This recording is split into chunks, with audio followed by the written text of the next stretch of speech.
Hey guys, David Loshelder here, Dadbod Judo. Hey, I got a special guest this week on the podcast. It is Brian Butler. He is a UPMC Sargent, Pittsburgh policeman. I am so excited to have him on the show today. Today, we're going to talk about... Why cops need judo. Why cops need judo, yes.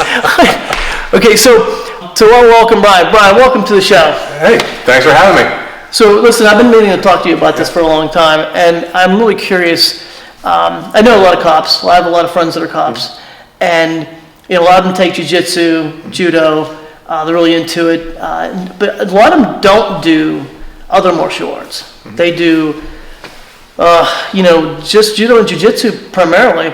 Maybe some Krav Maga, but I don't really know anybody who's taken taekwondo or like karate. I don't know anybody. Mm-hmm. So I'm wondering, what is it about cops and this type of grappling arts?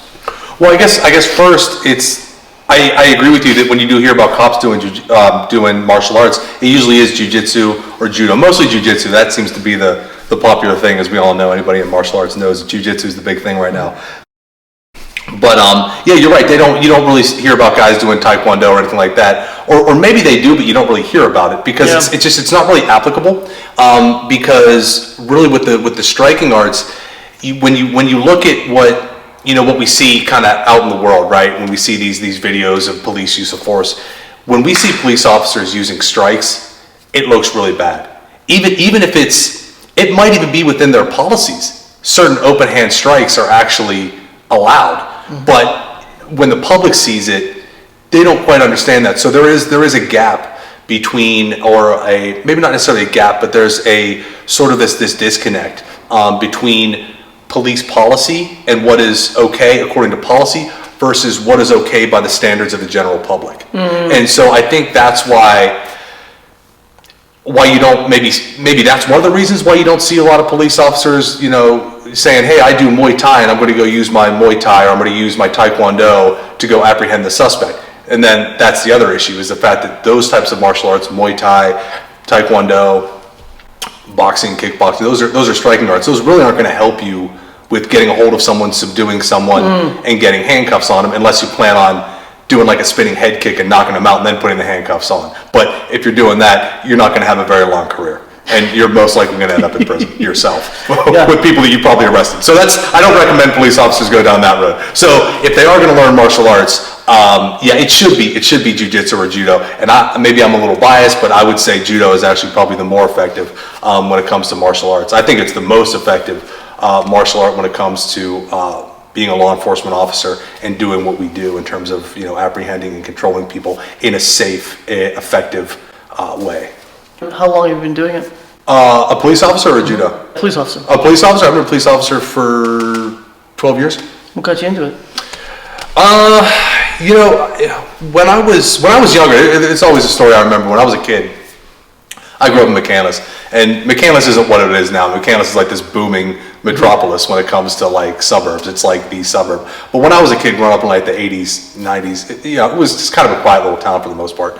And I can remember I lived on Remington Drive, and cars would speed. It was notorious for speeding. It was right between Peebles Road and then Hazlitt. Most people in the area know Peebles Road, very busy road. And cars would come flying down there. And I remember every so often they'd set up speed traps. We had a lot of kids in the neighborhood, so people would complain. And the McCandless police were always right there. I remember they'd pull people over. My dad would be out there. He'd be rooting people on. He'd be like, yeah, get him. No, you don't speed no town. Blah, blah. And he'd be like rooting on the cops. And, my cousin was a state trooper, and my father and my family always had a great deal of respect for law enforcement.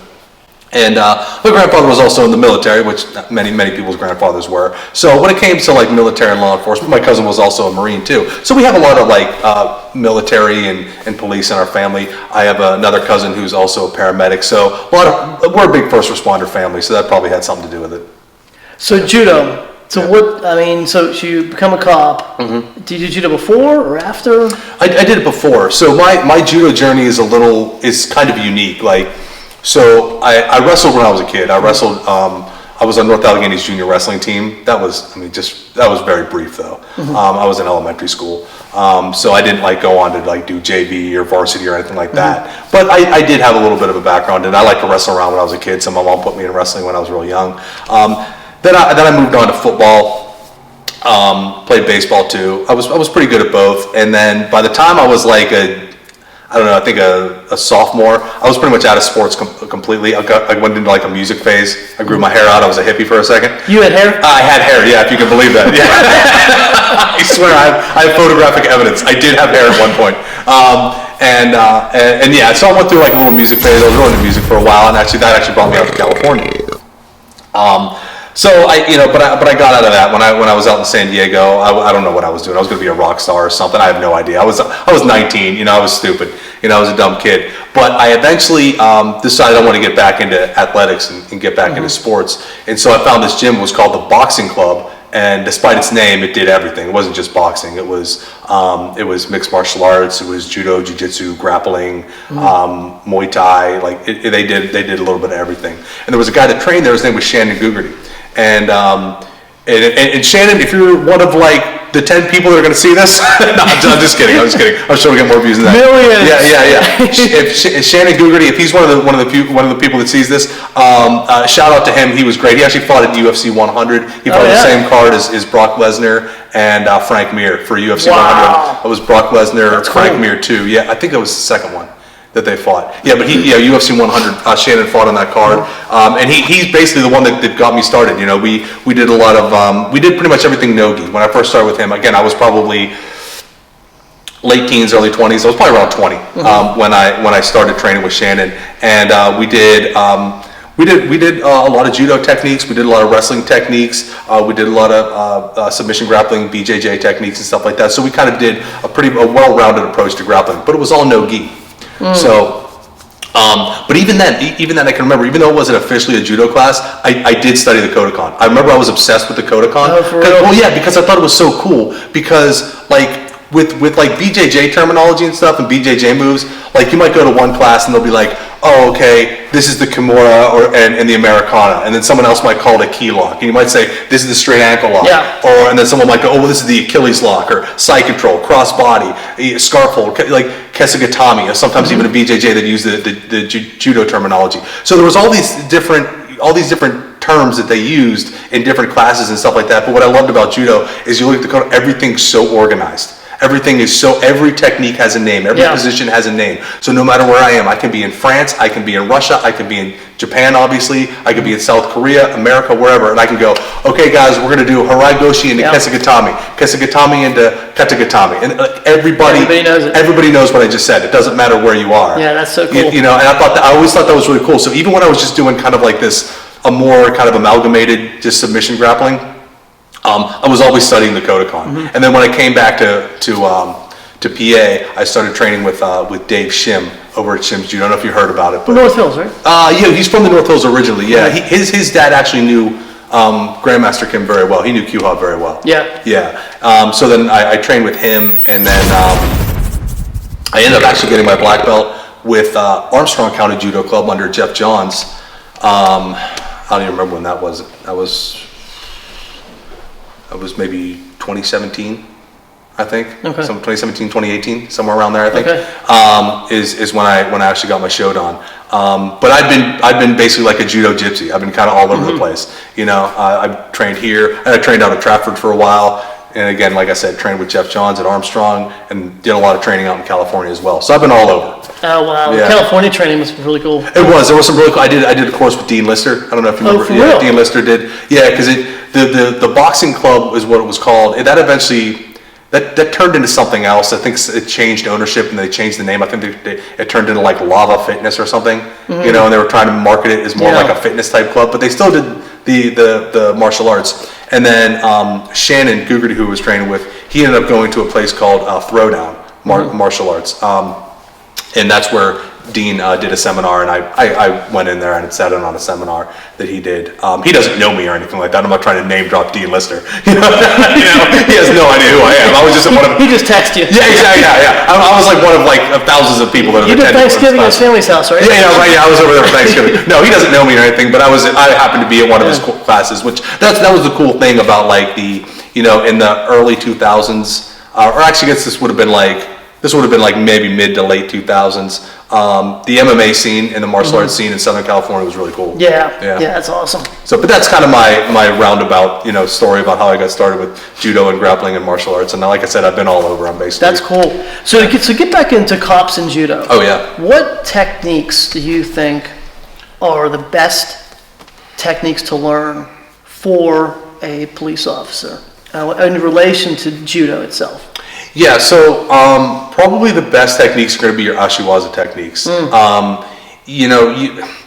As much as we like, the koshiwaza and the harai goshis and the koshigurumas, those big throws can be very dangerous though. You know what I mean? So that's the one thing you have to be careful. Plus you're turning your back on someone. Well, and you're turning your back on someone too. Yeah, that's right also. So you have to be cognizant of that. But I think your throws like your dayashi harai, your throws like okoriashi harai, if you can get it. Throws like a soto, ouchi, throws like that are going to be really, really good for judo, because you can get someone down pretty forcefully, but you can also do it without as much impact as you would say, your koshiwaza techniques. Yeah.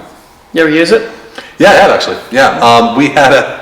Do you want to hear a story? Sure. Yeah. So I have a lot of stories. That's the bread and butter. Yeah, exactly right. That's what you had to be on. It's just the police stories. So I was working in Washington County. Before I worked for UPMC, because I work within the Pittsburgh area, but it's for UPMC. And basically, I'm a cop in the hospital. So we do all the things that guys do in the streets, we do in the halls of a hospital, which, believe it or not, are a lot crazier than you might think. I know. Hospitals can be nuts. But before that, I was a municipal police officer in Washington County, and we got a call for this guy who was basically in the middle of the night. I was working night shift at the time. I think it was 3 a.m, something like that. And this guy was flagging down cars in the middle of the road, was standing out, jumping out in front of cars and waving his hands. And so they called, and so they said, okay, you have a male, jumping out in front of cars. So I went to the location where they told me, and sure enough, there was a guy standing out there waving down cars. He jumped out in front of my car, my squad car. Side note, he had no clothes on. Oh. So there was that. Okay. Yeah. So nothing to grab onto. Exactly. So no sodas. Yeah. No sleeves to grab onto. What happened was, of course, I start giving him instructions. That's the first thing. If I can get him to just cooperate verbally, that's your first step, right? Before we go hands on, verbally is always your first option there. So I'm telling him, I'm like, okay, turn around, face me. Turn around, walk towards me, I should say. Turn around, walk towards me. He's not doing it. He's not listening. He's holding his hands up. And, no, F you, blah, blah, blah. All right. So I was saying, this isn't going to work, So then I walk towards him. I say, last chance. I grab him by the wrist. And then as soon as I grab him by the wrist, he turns and he swings on me. I cover up. And basically, it happened so quickly. I ended up grabbing an udigaeshi, udigorami. Yeah, basically like a kimura, is what it's called. Yeah, well, it was the other way. It was like a reverse, like a kimura. Okay. Yeah, it was like a kimura, basically. And then I ended up standing. Yeah. And then I end up just turning into him after I blocked the initial punch, because I had him by one wrist, right? So I have him by the wrist. He swings on me. So then I block the initial punch. I reach around, get the kimura. Oh. Yeah, and then I turn in and basically hit an uchimata while holding the kimura.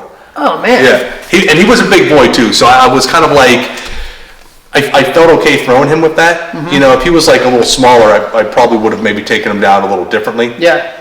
But and it happened so quick though too. That's the other thing. It's you just kind of do what comes automatically, and then for whatever reason I blocked and then grabbed the kimura, turned in, hit the uchi. The muscle memories there too. A lot of that was muscle memory too, but you also have to be kind of conscious of who you're dealing with. Would I have done that to a 90-year-old lady? Yeah. No, obviously not. But harai goshi.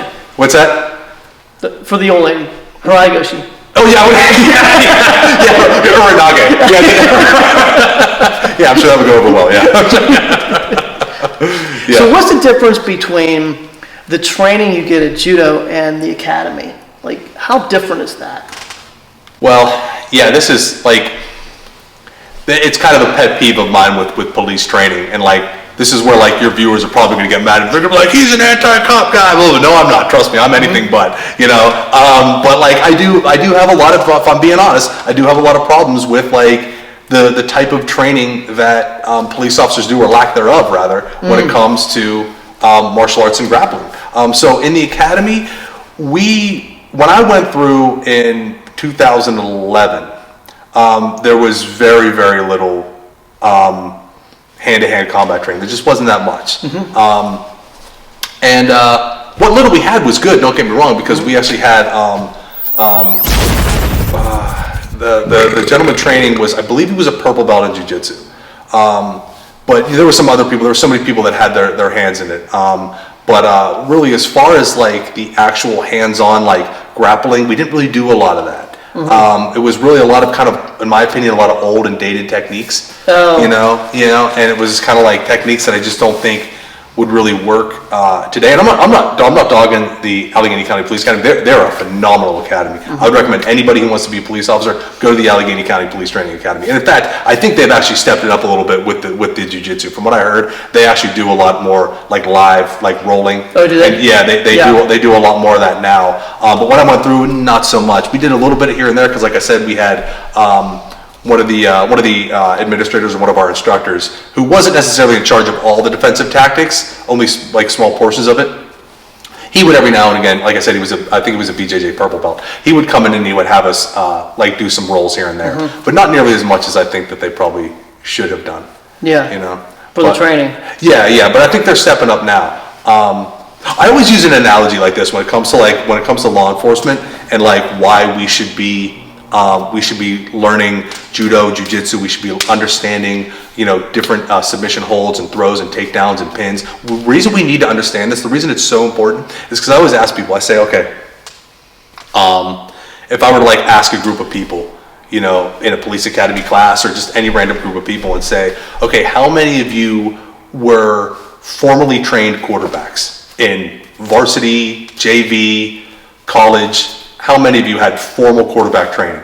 Most people are going to say no. Yeah. Most people haven't been formally trained as a quarterback. But yet if I ask them, how many of you could throw a football and put a nice tight spiral on it, even lead me down the field if I was like a wide receiver?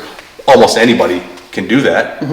Most anybody can do that. Why? Because we live in America, and even if you're not formally trained, what do? We just had Thanksgiving. What's part of a big Thanksgiving tradition? You know what I mean? You have turkey bowls. You go and they play football. You go watch it on TV. Football is all around us. Right. Even the people that aren't formally trained in it still know how to do it to a certain degree. Well, guess what? What's the fastest growing sport in America right now? MMA, mixed martial arts. So these guys, your average, you can't just assume that your average drunk at a bar or your average, degenerate running around the streets knows nothing. You can't assume that anymore. Interesting. Because just like the average person can put a nice tight spiral on a football just from learning, around their house or growing up as a kid, nowadays, because MMA is so popular in YouTube, the average person knows how to slap on a rear naked choke. The average person even knows a kimura. Yeah. The average person might even know a triangle. Like, they're at least familiar with these positions. So as law enforcement officers, what do we have to do? We have to stay a step ahead of that. So it's not enough for us to just be kind of familiar with it and watch some fights, on Saturday nights on pay-per-view every now and again. We actually have to get out there and train it and stay one step ahead of the average Joe. And as much as I hate to say it, I don't know if enough officers are doing that. So what about continuing education? I mean, most professions they require that for licensure and personal development, professional development. What about you guys? Do you guys have a certain professional development course that you go through that you have to train mentally or physically? Is anyone there? Not for hand-to-hand combat. Oh, really? Not for defensive tactics. That's shocking to me. Yeah, it is. Now, we do have, our particular department has standards. We have to take a physical fitness test, I think it's every 2 years. I think. So, yeah, we have to do it every 2 years, I believe, but it's not that extensive. We have to do train with our firearm. We do have to qualify with that. That makes sense. Twice a year, actually, which is good. Don't get me wrong. Like, we're carrying a deadly weapon. We need to prove that we know how to use that. Yeah. However, since we're required to train with our firearm and basically shoot within a certain proficiency to prove that we know how to use this weapon, which is good, we should. But the problem is that we don't have those same requirements across the board with defensive tactics. And if you look at the statistically, I think what is it? It's like 99% of police officers are never going to use their firearm in a life or death situation. Yeah. It's very rare. You know, for as much as stuff we see on the news, you know, in the media and stuff, you have to understand, obviously the media is, you know, they have a job to do, and, you know, they're going to highlight certain things, you know, but it's not really representative of what's going on on a day-to-day basis, or what's going on very frequently. So really, it's very rare that a police officer is going to use his firearm in a life or death situation. Yet, conversely, conversely, the opposite, yeah. So conversely, police officers will actually have to engage in grappling, in wrestling with somebody, in physically controlling someone. 99% of police officers are going to engage in that, yet there's no training for that. Very little. I mean, some places do, don't get me wrong. There's some, you know, municipalities across the country that'll require BJJ. It's rare. I heard that that Pittsburgh, I think, is offering it now, I think. And like I said, the Allegheny County Police, you know, they dabble in it a little bit at their academy. But I don't think it's anywhere near as common as it should be within law enforcement training. Yeah, you would think so. I mean, considering, like you said, the stats are you're going to be engaged in that consistently. I mean, you get a call, that's going to be the first thing, not your gun. Yeah, absolutely. Yeah, and that's the problem. And so we look at like these situations that like we see happening across the country, and like, and, you know, that's obviously like a touchy subject when we talk about policing in America, and you know what I mean? That's obviously like a very hot button issue. But I think like we can all agree that even the ones that like are justified. I mean, how often do we see a situation where a police officer's overpowered, you know, he's getting beaten, you know, maybe he has one of his weapons taken from him, like he has a taser taken from him, or, you know, he's just physically overpowered and he has to use his firearm. That's tragic. Okay, we don't ever want to see that, but, you know, we say, well, yeah, but it was justified. Well, here's the thing. We should be stopping even the justified shoots, because we don't even want those justified shoots. Even if it's justified, we still don't want that to happen. So what do we do to prevent these officers from being overpowered? They have to learn how to fight. You know what I mean? And I just don't think that enough of them do. You know, and I think that should change. In fact, if you want my opinion, I think they're actually, and sort of in the law enforcement culture, and I don't mean to beat up my fellow officers here, but like there's kind of a inversion a little bit, where it's like, if we go to the firearm range, you know, man, cops love shooting guns. They love shooting guns. We all, you know, they have fun out there shooting at the range. Most cops are pretty good shots, you know, for the most part. You know what I mean? And, you know, everyone has fun out in the range. Go tell these guys, hey, man, you want to hit the mat? You want to learn how to take someone down, control them? You want to learn something? Oh, no, I'm not going to do that. I have a taser. Okay. You know what I mean? It's like, I mean, that's fine. You know, you can do that, but like guys get in trouble with the taser now too. You know, you tase someone, they fall back, crack their head, or, you know, it's November in Western PA. You're outside. You think you're going to tase somebody? Do we have people walking around in tank tops in November in Western PA? No, they're wearing hoodies. They're wearing Carhartt jackets. They're, you know, you're not going to tase somebody when they're layered up for winning. So what do you do when that taser doesn't work? And I think the taser has become, not to go off on a whole tangent about the taser, but the taser I think has become a little bit of a handicap for law enforcement officers, because so many, I'll just tase them. Okay. But what happens when it doesn't work? Or what happens when the taser gets you in trouble?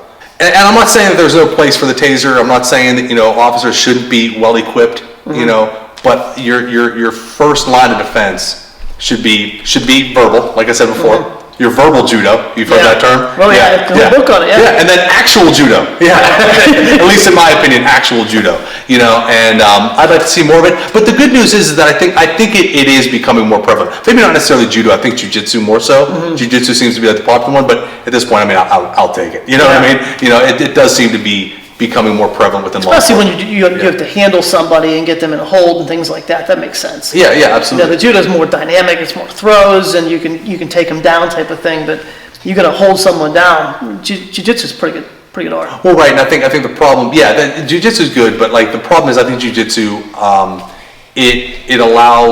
it gets guys a little too comfortable on their backs, and I don't feel like that's a place you should be comfortable. I think it's good to know what to do if you're put in that situation. I don't think there's any martial art in the world that's better than jiu-jitsu when it comes to being put into a bad spot and either being able to get out of it, or B, finishing the fight from that bad spot. Yeah. There's no martial art in the world that's better than jiu-jitsu. But the problem is that I think it gets you a little too comfortable being in those spots, you know, and you shouldn't be comfortable in those spots. Well, you know, the thing with judo is your balance becomes so good. Yeah. Yeah, you have spatial awareness, and you're able to kind of move. So you're able to move in space, and then you have great balance. Wrestling, judo, you're on your feet, so you're able to kind of maneuver better. Now, to get someone from there to get someone to an actual hold to hold them down or whatever, that's the transition. Yeah. So those two do marry, I think, really well together. Yeah. Train them. Yeah, absolutely. And that's why if I were to just pick one martial art, if you were to say, look, you only got one, here's a police department, you know, and we got funding to send you guys to one local martial arts club, what are you picking? I would definitely pick judo. And again, I'm a little biased, but as someone who's trained in Brazilian, I'm a purple belt in Brazilian Jiu-Jitsu. I don't know if you know that, but like I trained under And you're an AAU champion. AAU national champion in judo. Yeah, 2003 this year. 2000? Yeah, I won this year. 23. Wow, congratulations. Yeah. No, we joke about the AAU or whatever, but it was a really, really nice tournament. It was a really good organization. The people that run it are great. And my competitor was actually really tough. Shout out to Manny Hill. Manny Hill was a hell of a competitor. He was a really tough guy. Big, young guy. He was like 24. And I'm 30. Yeah, I'm about to be 39. So I'm an old man. It's tough rolling around with these young bucks. Your judo's so good. I just got big guy judo. But anyways, yeah, so what was the question? Oh yeah, I was saying if you actually train, if you had to only train one martial art, I would pick judo. And again, because I'm a little biased, but at the same time, I think because it's primarily standing for the most part, and that's where you're gonna start. You're not gonna butt scoot towards somebody, you know, and then heel hook them while you're laying on their back. Right. They're gonna stomp your face in, you know. So, but also, like compared to say wrestling doesn't really give you, how many times do we see wrestlers, you know, really, really good wrestlers, you know, and they'll get caught in something, you know, off the bat, they'll get caught in a guillotine, they'll get caught in a triangle or something like that. Yeah, Whereas judo, they just don't do that. Yeah, judo guys getting in caught in those things too, but not nearly as much because they have some knowledge of the submission game. So I think judo is kind of the perfect blend where, yeah, it's primarily throws and takedowns, but it at least gives you some of the fundamentals of submission holds. So, like I said, going back to my analogy about everyone being able to throw the football, the analogy of pretty much everybody knowing how to hit arm bars and rear naked chokes because they're watching UFC every week. You know, we probably need to have some understanding of that. Yeah. You know? Well, Brian, this has been great. Yeah. This has been fantastic. I really appreciate you coming on the show because it's really enlightening to hear this whole thing about, you know, cops and judo and training and things like that. Do you have an Instagram or anything? I do, but I'm never on it. Okay. But yeah, for me, if you want to, I mean, I am I think it's Butler Brian 49. I think. Just look, I'm on Instagram. There's maybe 10 pictures of me in judo tournaments. Okay. So if you really want to see my AAU national championship medal, it's on there. Yes. Yeah. Go to my Instagram. Yeah, you'll love it. This has been well. Thanks very much. Hey man, thank you. I hope it was entertaining. I don't know, or informative. It's fantastic. I appreciate it. Hey, so if you haven't subscribed, subscribe and like this video. If you are interested, we have super likes or super thanks, and we also have a membership. So if you're interested in that, click on membership and support the channel. So thanks everybody, and we will be back for the next one in the next couple weeks. Take care, guys. Thank you, Brian. Yes! That was fun. Thank you.